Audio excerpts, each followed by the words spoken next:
Buenos días, buenas noches, buenas tardes a todos. Son las 7 de la tarde en París, las 12 del mediodía en Nashville, la 1 de la tarde en Boston, y es para mí un gran placer darles la bienvenida a todos a este nuevo Jornal Club, traído a ustedes por la Academia Internacional de Hematología Clínica, la ICH. Mi nombre es Mohamed Mauti. Soy de la Universidad de la Sorbona en el Hospital Saint-Antoine en París, Francia, y es para mí un gran placer moderar este Jornal Club dedicado a este artículo que acaba de ser publicado en Blood. Creo que todos estamos completamente de acuerdo en que las neurotoxicidades que se presentan después de las terapias con células CAR-T son, probablemente, una de las complicaciones más desafiantes y complejas en este campo de la medicina. Y aunque las células CAR-T están trayendo esperanza y probablemente la cura a muchos pacientes, todavía necesitamos estar atentos y aprender a manejar algunas de estas toxicidades persistentes, quizás refractarias, como las MNTS y las toxicidades no-ICANS. Y este es un seminario muy oportuno porque el Congreso ASCO 2025 acaba de terminar y hemos visto la presentación y la publicación simultánea en JCO del artículo sobre el seguimiento a largo plazo de cilta-cel en mieloma múltiple refractario en recaída, concretamente el estudio CARTITUDE 1. Y, de hecho, una de las complicaciones que los pacientes se enfrentan a largo plazo tiene que ver con algunas de estas neurotoxicidades que no son ICANS. Así que pensé que la elección del comité directivo fue muy oportuna al seleccionar este artículo, y tenemos mucha suerte de contar hoy con dos grandes expertos para discutirlo. En concreto, el autor principal, el Dr. Matthew Frigo, de Boston. Gracias, Matthew, y felicidades por un excelente artículo. Y también contamos con el Dr. Baggy Dolaria, de Vanderbilt, en Nashville, quien será el panelista experto que discutirá con Matthew. Y normalmente suelo dedicar mucho más tiempo a resumir un artículo. Sin embargo, pensé que este artículo es muy directo. El resumen es que la ciclofosfamida probablemente sea una estrategia de tratamiento eficaz para mitigar los casos de neurotoxicidad no ICANS que son refractarios a los esteroides. Y pensé, voy a detenerme aquí, sin entrar en detalles, porque obviamente Matthew nos dará algunos detalles, y pasaré de inmediato a la discusión. Y por supuesto, están más que invitados a compartir sus preguntas y comentarios, y haré lo posible por distribuirlos entre los dos panelistas. Así que Baggy, Matthew, gracias por acompañarnos. Buenas tardes a ambos. Y comenzaré, como de costumbre, con quien no es coautor, la doctora Dolaria. Así que, Baggy, ¿puedes darnos una breve introducción general sobre el tema de las neurotoxicidades después de las células CAR-T y por qué es importante? ¿Cuáles son los síntomas? ¿Cuál es el algoritmo de tratamiento actual y cuáles son los desafíos que enfrentamos? Y luego pasaré con Matthew, quien nos dará más detalles sobre su trabajo. Gracias, profesor Mauti, por la amable introducción y la invitación a ser parte de este Jornal Club del ICH. Entonces, la neurotoxicidad relacionada con CAR-T se conoce desde hace casi una década, inicialmente con la terapia de células CAR-T CD19, donde los pacientes típicamente se presentaban con afasia, confusión y dificultad para encontrar palabras. Y la dexametasona, en realidad el esteroide sistémico, funciona muy bien en la mayoría de los casos de neurotoxicidad tradicional asociada a CAR-T-CD19. Posteriormente, a medida que la terapia con células CAR-T dirigida a BCMA en mieloma múltiple refractario en recaída se fue haciendo disponible, reconocimos esto como una entidad separada, que ocurre tarde en el curso después de la infusión de células CAR-T, donde es casi como si se tratara de una segunda ola de efectos secundarios neurológicos de esta terapia CAR-T dirigida a BCMA, lo cual ahora también se ha descrito con otros tipos de terapia CAR-T en leucemia y linfoma. Esto tiende a ocurrir aproximadamente entre 3 y 4 semanas después de la infusión celular, cuando el paciente ya casi se ha recuperado de todo el síndrome de liberación de citocinas, CRS, y de los efectos secundarios típicos del ICANS.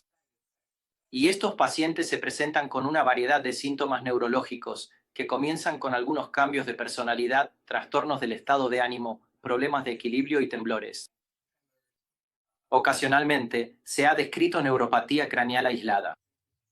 Y, bueno, ahora mismo tenemos dos productos CAR-T dirigidos contra BCMA, que son Idecel y Cilta-Cel, y esto se ha descrito con mayor frecuencia con Cilta-Cel en comparación con Idecel, aunque también hay reportes de que esto ocurre después de la infusión de Idecel.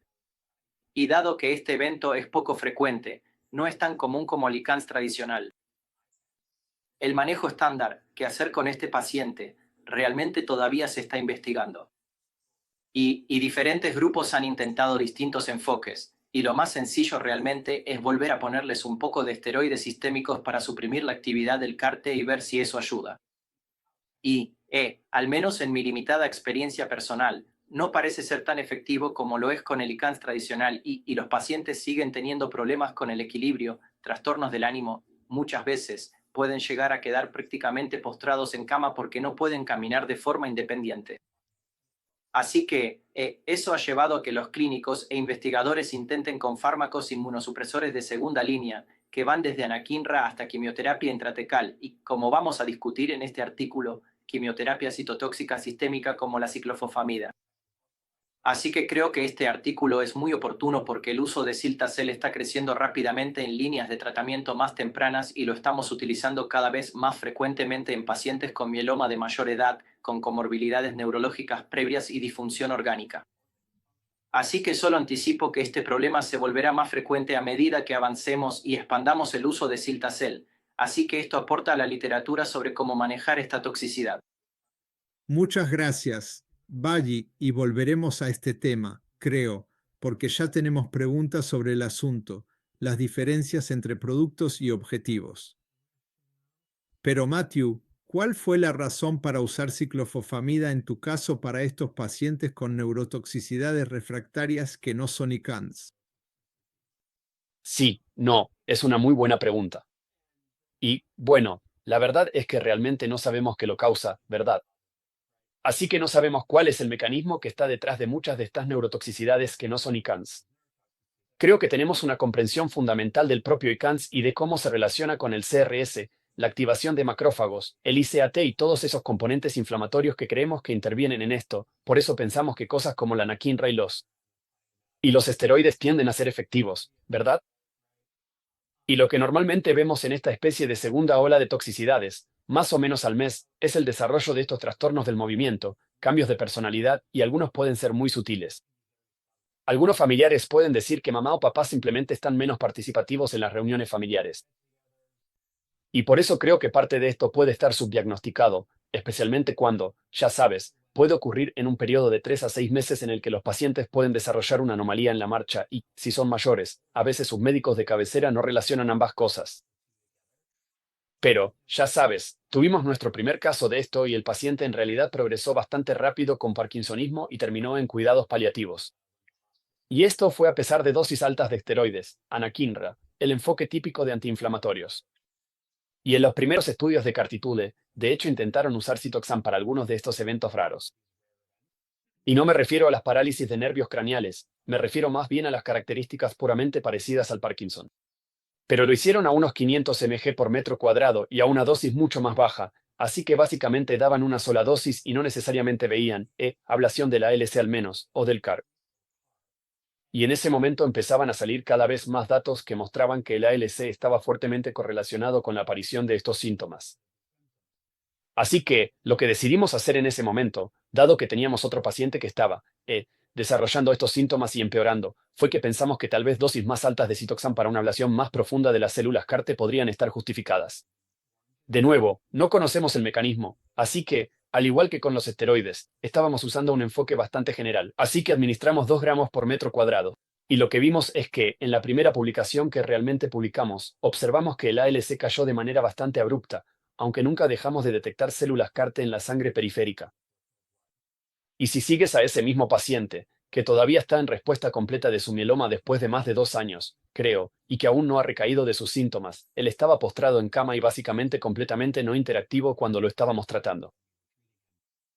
Todavía tenía células CAR-T 90 días después de su infusión, a pesar de la resolución de los síntomas.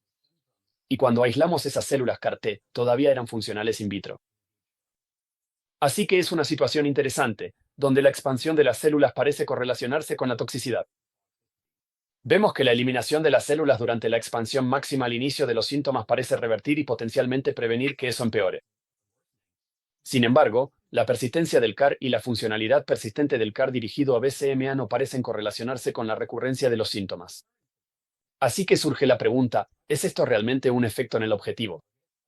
¿Es esto más bien un problema inflamatorio más amplio o es simplemente que, con un alto ALC, la probabilidad de un evento raro, como por ejemplo atacar una expresión muy baja de BCMA en los ganglios basales o en otro lugar, es simplemente mayor cuando tienes 30,000 células CAR-T versus 500 células CAR-T por microlitro de sangre?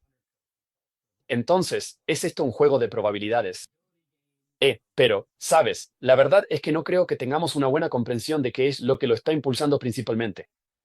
Pero diré que este tipo de síntomas neurotrópicos, ¿verdad? La parálisis de nervios craneales, el Parkinson y el síndrome, los cambios de personalidad, y eso es lo que realmente intento capturar con el término NNTS, que creo que es un término mejor que MNTS u otros similares donde tienes las neurotoxicidades tipo ICANS, pero aquí realmente hay síntomas bastante profundos y potencialmente irreversibles, especialmente cuando hablamos de terapias de primera o segunda línea para mieloma en, digamos, una persona de 45 años, así que es importante entender bien de qué se trata, tratar de usar la misma terminología para definirlos y potencialmente incluso clasificarlos.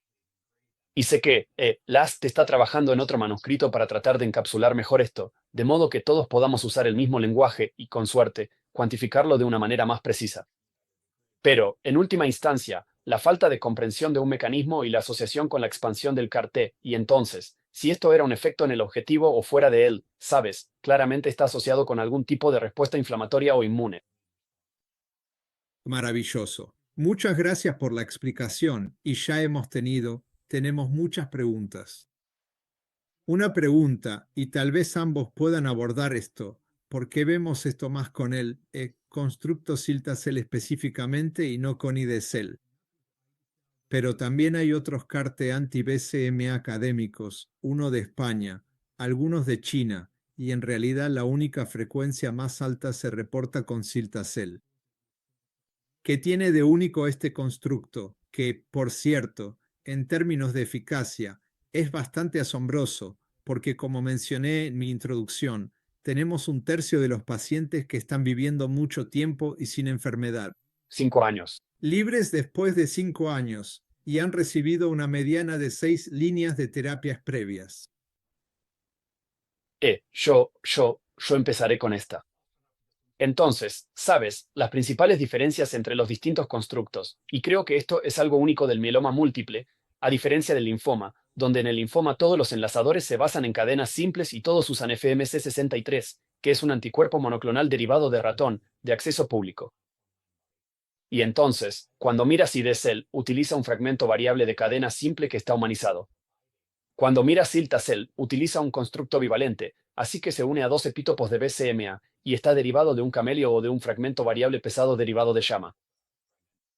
Y luego hay otros productos como Anitacel y otros enlazadores que utilizan cosas como dominios de u otros tipos de constructos novedosos. Así que la verdadera diferencia fundamental aquí parece ser el enlazador, que no quiero, ya sabes, no quiero necesariamente atribuirlo todo a eso, pero hubo otra compañía que en realidad tenía un enlazador monovalente derivado de camello que sí reportó un episodio de parkinsonismo en su estudio de fase 1. Y de nuevo, ese era un enlazador derivado de camello. Así que la respuesta fácil es eso. Pero no sé necesariamente si esa es toda la historia. Creo que hay algunos otros atributos con Siltacel que son un poco diferentes. Tiende a, ya sabes, en estos pacientes que presentan estos síntomas, tienden a tener una expansión más prolongada, pero también persistencia. Y así, en la mayoría de estos pacientes que desarrollan parkinsonismo, en realidad tienen una persistencia de células CAR-T en un grado mucho más alto de lo que uno anticiparía, en cualquier lugar desde, digamos, el 30 al 60% de las células T circulantes a los 30 o 90 días, por ejemplo. Entonces, tienden a expandirse más, pero también a persistir más tiempo que algunos de estos otros productos, lo que podría estar relacionado con la fabricación o el diseño general del vector. Pero la respuesta fácil, al menos desde mi punto de vista, es la carpeta. Pero, sabes, es realmente difícil decirlo porque, como mencionaste, lo estamos viendo, ya sabes, en otros, y he visto al menos un solo caso en IDSL. Excelente. Sí, estoy completamente de acuerdo. No sabemos, y de alguna manera todo esto, doctor Motti, esta rara toxicidad está sigue volviendo a Cilta-Cel, ¿verdad? Al igual que la colitis U, que se ha descrito con el Cilta-Cel con mayor frecuencia en U, en comparación con el IDSL. Todavía no he visto ninguno, la verdad. Así que, creo que probablemente sea tanto un factor del diseño del producto como algo relacionado con el sistema inmunológico del receptor y cómo permite una expansión rápida y prolongada y la persistencia de estos CARs. Pero, sin duda es fascinante cómo y por qué todos estos efectos secundarios inmunológicos raros siguen apareciendo, ocurriendo solo con el Cilta-Cel. Sí, También es interesante que los casos de linfoma de células T, que creo que fueron muy comentados en las noticias, tal vez hace 1 o 2 años, en realidad, los únicos casos de linfoma de células T que han confirmado la integración del CAR en el clon de células T han sido con Cilta-Cel. No ha habido otros. BMS, Novartis, Gilead, nadie ha identificado realmente un clon de células T, salvo un grupo australiano que usaba un sistema de transposón hace muchos años y lo publicó en Blood. Pero es interesante que esta expansión tan profunda, la persistencia prolongada y luego la generación de una posible selección clonal para, por ejemplo, una malignidad de células T, están siendo impulsadas principalmente por Cilta-Cel. Entonces, parece que hay algo que conecta todas estas cosas. así que, como decimos, no hay almuerzo gratis. Así que la eficacia a veces conlleva ciertos riesgos. Entonces, Sí. ambos mencionaron la cuestión de la probable correlación con la expansión. ¿Es esto algo bien establecido y deberíamos vigilarlo muy de cerca para tal vez poder intervenir de manera preventiva o muy temprana? ¿Cuáles son tus pensamientos, tu experiencia? Mateo, Así que ya lo sabes. Obagi, sí, lo siento. Entonces, nuevamente, nosotros y otro grupo hemos visto este patrón donde especialmente la tendencia de ALC durante las primeras 3 semanas después de la infusión de células, de alguna manera predice una mayor toxicidad, tanto la CRS como la neurotoxicidad. Pero yo estaba revisando de hecho la tabla de este manuscrito y parece que está como por todos lados y no hay características claras previas a la infusión de CAR, ya sea del paciente o de la enfermedad, que permitan predecir quién va a terminar con este raro evento neurológico. Así que, definitivamente ha habido casos individuales de uso de dexametasona profiláctica, especialmente tuvimos una señora en diálisis, una señora mayor, que tenía una ALC de 25,0002 semanas después de la infusión de Cilta-Cel, y decidimos usar dexametasona profiláctica en su caso. Pero creo que definitivamente necesitamos más datos antes de poder proponer algún algoritmo de tratamiento más generalizado. No, estoy de acuerdo, y es difícil. En algunas ocasiones, sabes, he tenido pacientes que han estado muy asustados por estas toxicidades. Querían como lo mejor de ambos mundos, así que en realidad les dimos esteroides profilácticos porque estaban como. Uno de ellos, de hecho, él fabricaba vectores virales y era muy perspicaz en cuanto a la ciencia detrás de muchas de estas cosas. Y aún así desarrolló parálisis bilateral de los nervios craneales estando con esteroides profilácticos. Así que no sé realmente qué estamos tratando aquí, más allá de nuestra propia ansiedad en muchos casos, y por eso, en cierto modo, me da reparo decir que se use algo tan fuerte como la ciclofosfamida. Porque, como señalamos en el artículo y otros también han mencionado, la ciclofosfamida no es fácil de administrar. A veces puede causar citopenias más prolongadas en pacientes que ya tienen citopenias bastante profundas en médulas óseas de BF. Y cosas como la reactivación de CMV o del virus Beca no son poca cosa, ¿verdad? Y entonces, estos pacientes ya están, sabes, inmunosuprimidos y tienen múltiples complicaciones infecciosas incluso sin ciclofosfamida después de la terapia con BCMA. Así que, ya sabes, esto no es una intervención benigna en este momento. No necesariamente tenemos algo que parezca ser la bala mágica. Pero nuestro enfoque ha sido vigilar a los pacientes muy de cerca, educarlos a ellos, a sus familias y a sus médicos remitentes cuando regresan, especialmente en esos primeros 3 meses, para decirles, si ocurre algo, por favor avísenos de inmediato, porque creo que una intervención temprana probablemente sea útil, pero no creo que el uso profiláctico de este tipo de agentes sea necesariamente justificado en este momento. Maravilloso. Tenemos una pregunta, y esto está en línea con lo que escribiste, Matthew, y tus coautores en la discu. Punto. Maravilloso. Tenemos una pregunta que está en línea con lo que usted escribió, Matthew, y sus coautores, y la discusión de que hubo una falta de respuestas clínicas completas y uniformes a la ciclofosfamida, así como una recuperación tardía de los síntomas. Entonces la pregunta en relación con esto que recibimos es si tal vez se necesiten dosis adicionales. Se trata de una dosis única, o tal vez fue necesario. Quizás algunos pacientes recibieron un tratamiento insuficiente. No, es una buena pregunta. Sí, lo hemos pensado. Es difícil administrar Ciflu, ya sabes, seguido de 2 gramos por metro cuadrado de ciclofosfamida más una dosis adicional de ciclofosfamida en los pacientes, especialmente cuando su ALC realmente ha caído al mínimo. Así que, ya sabes, lo clave es que mientras vea que el ALC baja, digamos, a unos 200 o 300 desde su valor máximo, normalmente considero que eso es suficiente. Hay otro grupo en Chicago. Creo que fue la doctora Caitlin Kelly, quien publicó una serie en la que estaban usando quimioterapia intratecal para pacientes que presentaban síntomas muy similares. Y esto fue en Blood Advances, tal vez hace 1 o 2 meses. Así que esa sería otra opción que consideraríamos. Pero, ya sabes, también estamos asumiendo aquí que todo esto es el mismo mecanismo.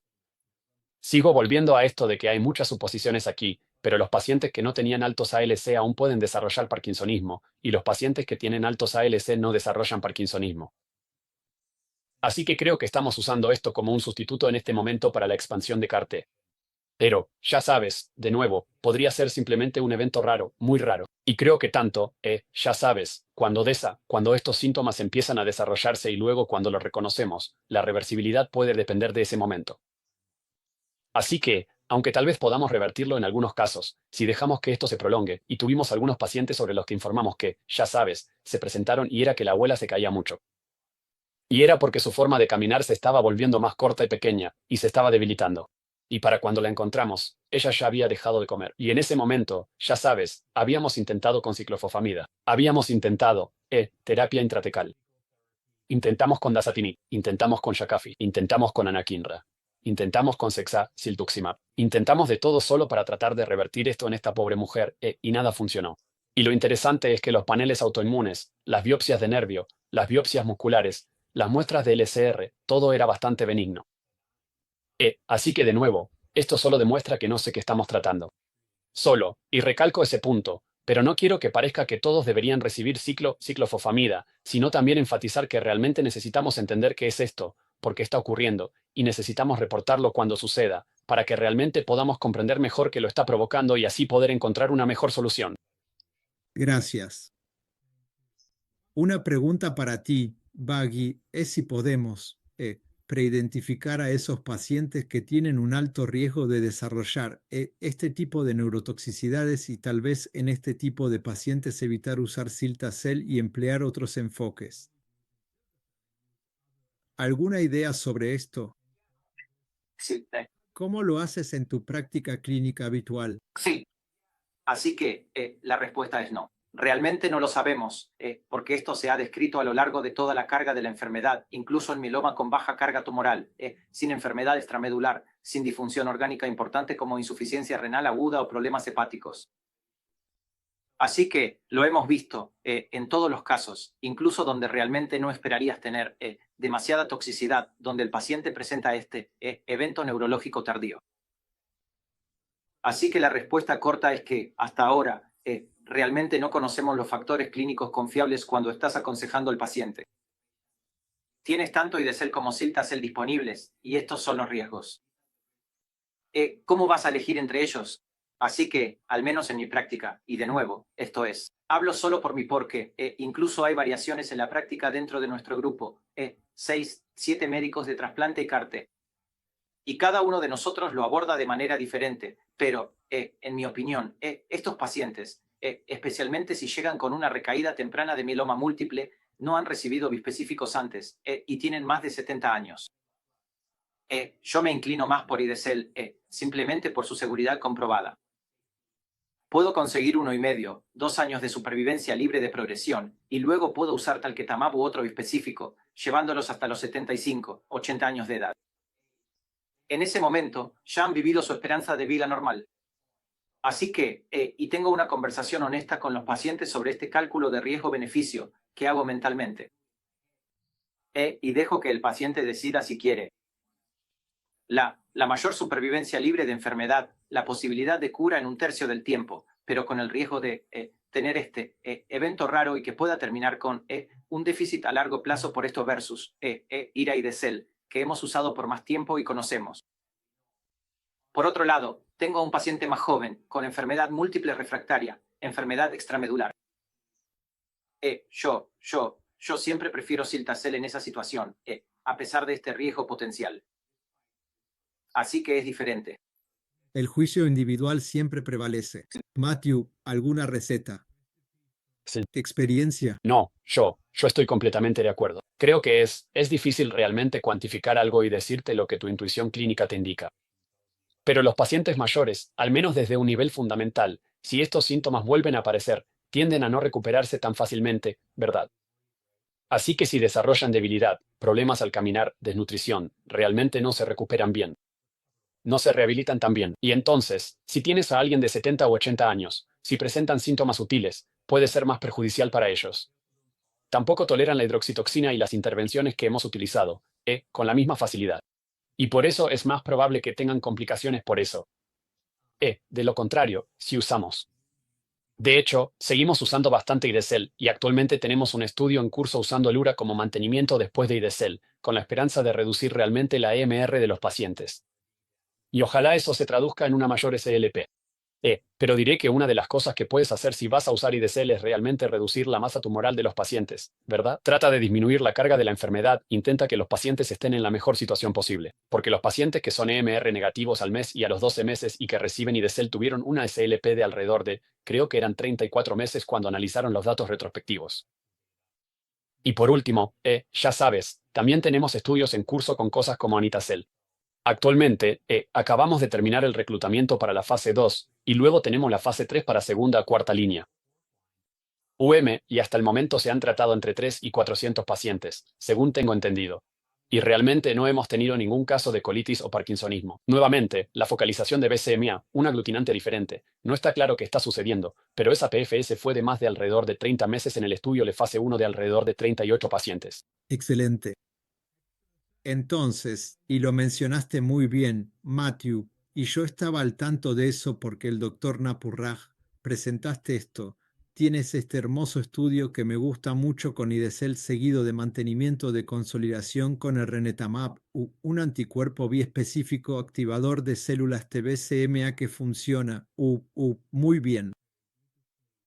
Y una pregunta que recibimos es, ¿hay alguna explicación de por qué, aunque el objetivo es el mismo y normalmente tratamos hasta la progresión, probablemente con dosis bastante altas, no vemos ninguna neurotoxicidad importante con los anticuerpos biespecíficos en comparación con las células CAR-T? Aunque, por supuesto, a los pacientes les encantan las células CAR-T porque tienen el llamado intervalo libre de tratamiento. Sí. ¿Alguna opinión? Ya sabes, sí, creo que al final los biespecíficos son fantásticos. Creo que han permitido el acceso a terapias altamente efectivas para pacientes que quizás no tengan acceso a las células CAR-T. Y en realidad son excelentes, en mi opinión, como rescate después de una recaída tras CAR-T. Así que creo que, desde mi punto de vista, no es una cosa o la otra. La cuestión es en qué momento terminaremos usando estas terapias juntas y cuál es la secuencia adecuada para administrarlas. Así que creo que llegará un momento en el que se usarán en conjunto. Pero, ya sabes, cuando miras la supervivencia libre de progresión de los biespecíficos frente a las células CAR-T, ves las tasas de negatividad de MRD y las tasas de respuesta completa, las tasas de toxicidad se correlacionan específicamente con los grados de respuesta. Así que, cuando tienes terapias más altamente efectivas, es más probable que aparezcan algunas de estas toxicidades. Pero, de nuevo, Creo que podría haber algo único con los Camlet Binders o con Cilta-Cel que realmente está impulsando esta conversación, porque si esto fuera un evento de 1 en 1000, no creo que nos preocuparía tanto. Parece estar más cerca del 5%, en algunas series de casos. Y creo que por eso esta es una discusión más importante, especialmente en las terapias de segunda línea. Maravilloso.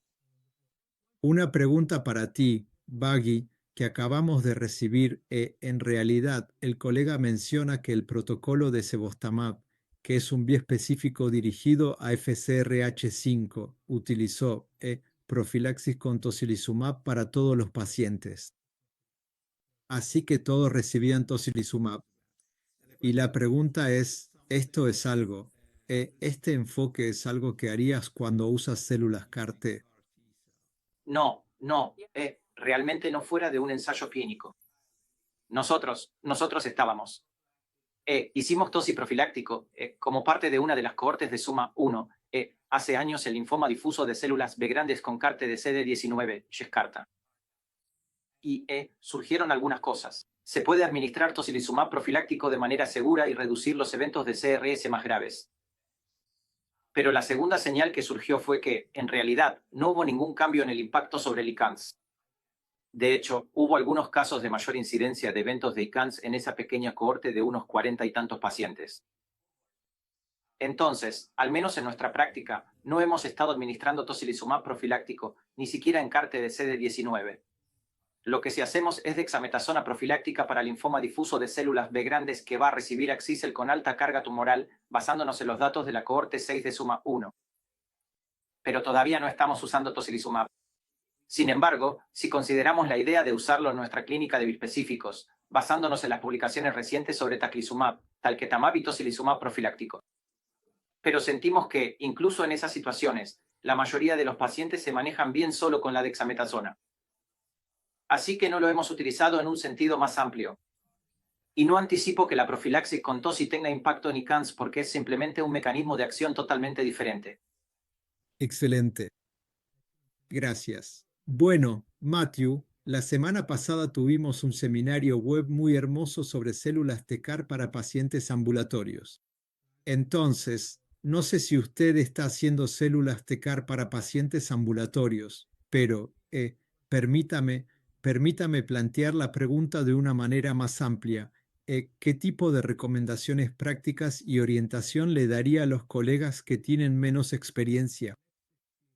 Porque obviamente ahora, con el seguimiento a largo plazo, mi mejor suposición es que Cilta-Cel se va a expandir por todas partes y la gente va a estar muy interesada en usarlo. Entonces, ¿qué tipo de recomendaciones o pautas daría usted a las personas sobre cómo monitorear a estos pacientes, tanto clínica como biológicamente? Sí, no, es una buena pregunta y es algo en lo que estamos trabajando ahora.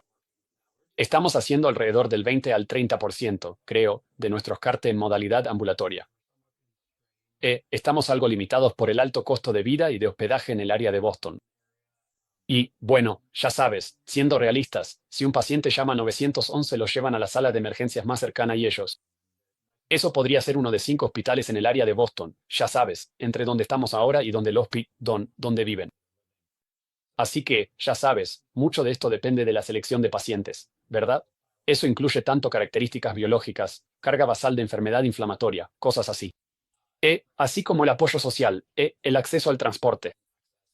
Ya sabes, los recursos en cuanto a las familias, poder llevarlos y traerlos y cooperar. Así que creo que está esa evaluación inicial que hacemos con trabajo social para realmente entender cuáles son los componentes biológicos, eso es el tamizaje, pero también, cuáles son los apoyos que el paciente necesita para tener éxito en eso. Y entonces, realmente pensamos en eso ahí. Y luego, realmente tenemos un plan de respaldo. Así que, normalmente tenemos al menos una silla de infusión disponible las 24 horas del día, los 7 días de la semana, para que un paciente pueda evitar pasar por la sala de emergencias. Todos se van a casa con dexametasona en dosis altas, para que puedan tomarla por vía oral si tienen algún problema.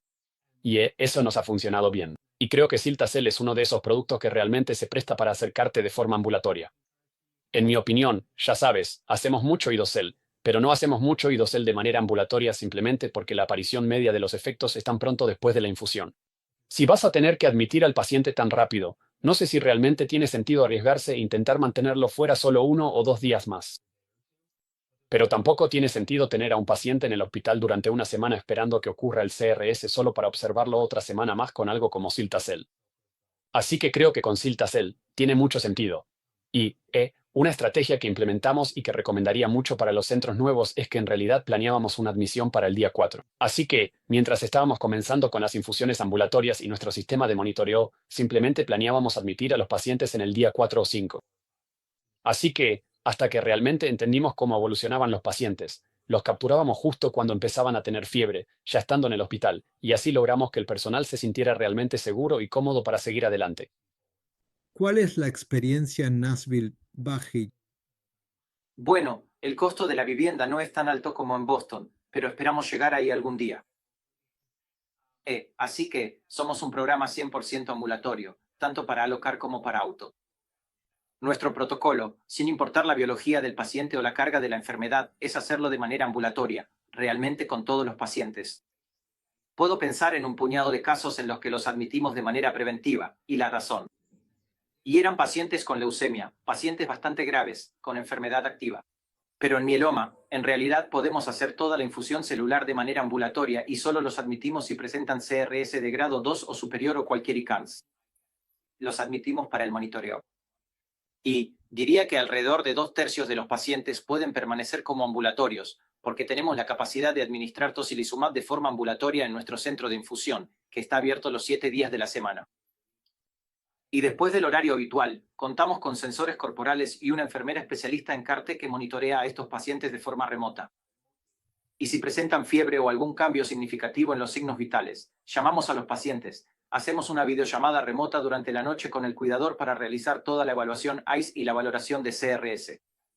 Y si están suficientemente estables, los mantenemos en régimen ambulatorio. De lo contrario, los admitimos. Excelente. Así que ahora tengo una última pregunta para ti, Matthew. Después de este hermoso artículo, y creo que va a ser extremadamente útil para la comunidad porque a pesar de las incertidumbres, está proporcionando una herramienta importante para tratar de ayudar a estos pacientes que luchan con estos NOICANS o prefiere llamarlo NINC, correcto. Sí. Veamos si este nuevo acrónimo triunfa. NN nos gustan nuestras siglas. Bueno, entonces, ¿cuál es el siguiente paso en términos de investigación? ¿Cuál es tu hoja de ruta en este campo? Muy buena pregunta. Ya sabes, tenemos una cohorte bastante grande de pacientes, con múltiples productos BCMA, Anadacel, Adacel, Cilta-Cel, algunos son cultivados, de cosecha propia. Así que estamos tratando de hacer un análisis más profundo en pacientes con y sin diversas toxicidades, incluyendo colitis, tanto a nivel de célula única como en la inmunofenotipificación basal, para entender qué factores predisponentes o qué firmas estamos encontrando en los pacientes que desarrollan toxicidad, para ver si hay un hilo común que podamos identificar. Entonces, por un lado, se trata de lanzar una red amplia e intentar realmente, ya sabes, profundizar en las similitudes dentro de esta población de pacientes, tanto a nivel clínico, para poder tomar decisiones en tiempo real, como a nivel translacional. Todo ese trabajo lo están llevando a cabo muchas de las mismas personas que están en el manuscrito que describimos, que es el que está aquí. Y también tenemos otros estudios que están en curso. Recientemente publicamos nuestra cohorte de anakinra para al menos linfoma de células grandes, que es otro agente que, como sabes, se usa comúnmente para estas toxicidades, especialmente ICANS, así como un estudio sobre matalimab, un bloqueador de interferón gamma que parece ser un factor clave para CRS e ICANS después de la administración de toci y dexanakinra, y que ha mostrado al menos cierta actividad sin interferir con la eficacia en DASH. Así que creo que, y también hay un artículo que está por salir, debería ser con un inhibidor de JAK1, con desitinib, que revisamos y que en realidad mostró una reducción estadísticamente significativa en las tasas de CRS de grado 2 o superior en un estudio controlado con placebo a ciegas. Así que creo que hay muchas estrategias realmente interesantes que muchos grupos están investigando. Y lo bueno de estas terapias dirigidas es que realmente podemos analizar en detalle, dentro del propio paciente, cuáles son los mecanismos de toxicidad, cuáles son las vías que la impulsan, bloqueando diferentes nodos y entendiendo cómo perturbamos el sistema y luego cómo mejoramos o, en su caso, empeoramos las cosas. Así que, ya sabes, todavía estamos aprendiendo mucho. Creo que es realmente emocionante y hay muchas oportunidades para que mucha gente, ya sabes, se involucre de verdad en esto y entienda lo que está pasando. Muchas gracias, Matthew. Gracias, Baji, creo. Gracias a ambos por compartir sus ideas y su experiencia. Nuevamente, felicitaciones por este manuscrito en Blood que acaba de ser aceptado, en el que se utiliza ciclofosfamida en dosis altas para manejar neurotoxicidades no ICANS después de cilta-cel en mieloma múltiple refractario en recaída. Creo que el manejo de la neurotoxicidad tras la terapia con células CAR T en general sigue siendo un desafío crítico en nuestra práctica clínica. Y como se ha destacado en la discusión de hoy, el reconocimiento temprano, la graduación estandarizada y la intervención oportuna son claramente esenciales, para mejorar los resultados. Esperemos que en un futuro cercano veamos avances en biomarcadores, tal vez en imágenes. No discutimos el papel de Sí. las imágenes ahí por cuestión de tiempo, y tal vez la identificación o estratificación de riesgo para enfoques más personalizados. Pero algo seguro es que compartir experiencias como la de hoy y mantener la colaboración será clave para perfeccionar nuestras estrategias y garantizar tanto la seguridad como la eficacia de estas terapias transformadoras. Así que gracias a nuestros panelistas. Gracias a todos por su participación activa, por sus preguntas. Pido disculpas si no pudimos responder todas las preguntas porque realmente hicieron muchas preguntas. Pero estoy seguro de que puede comunicarse con los panelistas por correo electrónico o cualquier otra herramienta y estarán más que felices de responder sus preguntas. Y aquí en el ICH esperamos darle la bienvenida a nuestro próximo seminario web, pero también a nuestra próxima sesión del Club de Donantes del ICH a principios de julio. Muchas gracias. Donde quiera que estés, mantente seguro y cuídate. Gracias. Excelente, muy bien hecho de verdad.